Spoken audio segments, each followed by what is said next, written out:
Welcome to The Explainer. Today, we're jumping right into a massive paradigm shift regarding what it truly means to lead. We're pulling directly from Simon Sinek's incredibly sharp insights on modern workplace culture. If you've ever felt like your job's environment is somehow working against you, or maybe you're stepping into a management role and feeling, quite frankly, completely unequipped, well, this explainer is going to shed light on exactly why that happens, and more importantly, how we can actually fix it. So let's kick things off with a seemingly simple, but honestly kind of brutal question that exposes a huge structural flaw in almost every modern workplace.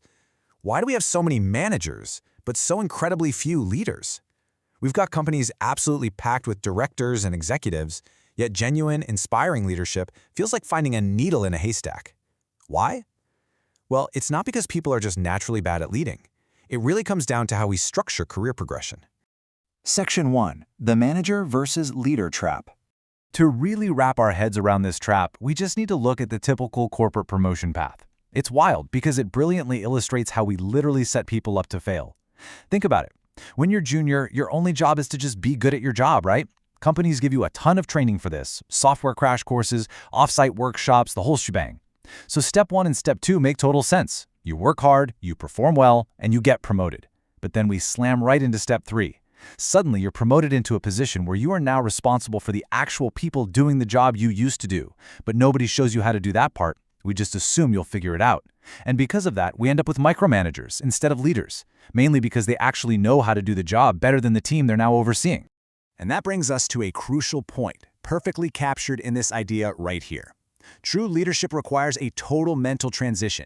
You really have to move away from being in charge of the daily tasks to taking care of those in our charge. Sinek emphasizes that leadership is a learnable, practicable skill. It's a muscle. If you don't use it, you get weak at it. When things go right, a true leader has to give away all the credit. But when things go wrong, you got to step up and take all the responsibility. You are no longer responsible for the results. You're responsible for the people who produce those results. It's a whole different ballgame. Section 2. Environment dictates the outcome. Let's ground this in a real-world story about a barista named Noah.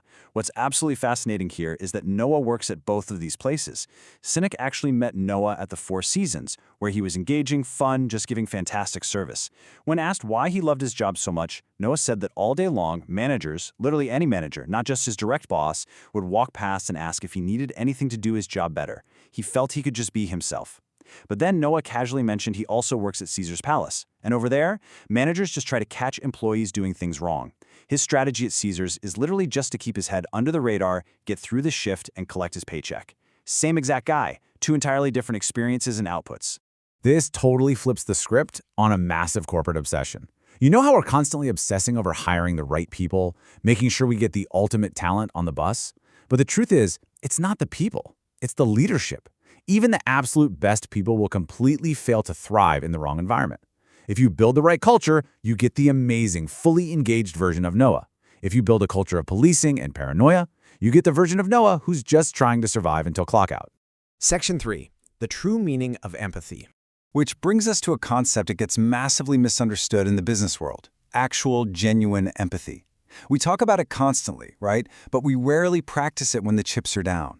Think about this slightly absurd question. If your kid comes home with a C in math, do you instantly put them up for adoption? Of course you wouldn't. You'd ask them what's going on, you'd help them study, you'd try to figure out the root of the problem. So why is our immediate corporate instinct so fiercely punitive? Why are we so quick to just fire someone the very second they have performance issues at work? This vividly contrasts the typical fear-based response against what real empathy actually looks like in practice. On one side, you have your standard business reaction. Hey, your numbers are down. Pick them up or I can't guarantee your future here. I mean, imagine how uninspired that person is going to be the next morning. But look at the alternative. Your numbers are down. Are you okay? I'm worried about you. Look, everyone has performance issues at some point. Maybe their kid is sick. Maybe they're going through a rough divorce. Or maybe a parent is ill. Real empathy is showing concern for the human being going through a life struggle, not just treating them like a broken machine that isn't spitting out enough widgets. Section 4. Toxic legacies of the 80s. To truly understand why that genuine empathy is so often missing today, we really have to look back at some seriously outdated theories from the boom years of the 80s and 90s. Things we still blindly accept as just the way business is done. We are literally living with the hangover of these practices. Back then, During times of relative peace and massive economic booms, models like shareholder supremacy and using mass layoffs just to balance an annual budget became incredibly popular. These models are fundamentally broken and, frankly, actively destructive to both human beings and modern business, yet somehow they're still standard practice today. I mean, think about how absurd this really is. If you ask a public company today what their top priority is, they will confidently tell you maximizing shareholder value. Sonic points out that prioritizing shareholders over employees is exactly like a sports coach prioritizing the needs of the fans over the needs of the players on the field. How could you possibly build a winning, cohesive team with that mindset? You can't. It doesn't work. You absolutely need to focus on the players. And then there's the incredibly toxic practice of mass layoffs. Companies love to talk about building trust and cooperation. Well, do you know the absolute fastest way to destroy trust in a single day?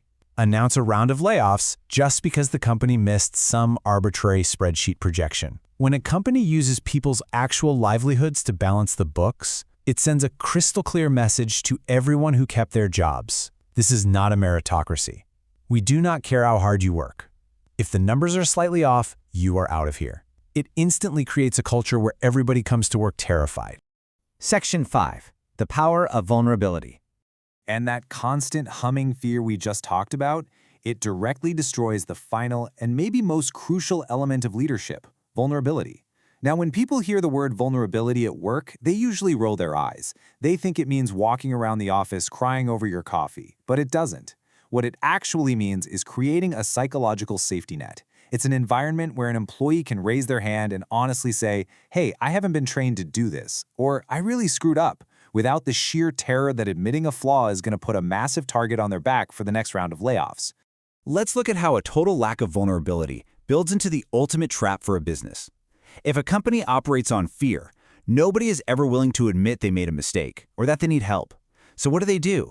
They come to work every single day and they lie, they hide, and they fake. They hide their mistakes, they fake their competency, and they lie about their progress. And guys, it is literally impossible for a company to innovate, grow, or succeed if the entire workforce is spending half their energy just covering their tracks to survive the day. I want to leave you with this final, truly provocative thought. We love looking at the youngest generation entering the workforce, right? We ask them to overcome their tech addictions, to build relationships, to succeed, and we constantly call them our future leaders. But look at the environments we're dropping them into. Environments completely stripped of empathy, obsessed with spreadsheets, and governed by fear. Right now, we are the leaders in control. We are the ones responsible for shaping these cultures. If we actually want these future leaders to thrive, isn't it about time we started genuinely leading? Think about that as you log in or walk into your workplace tomorrow. Thank you so much for joining me on this explainer, and I'll catch you next time.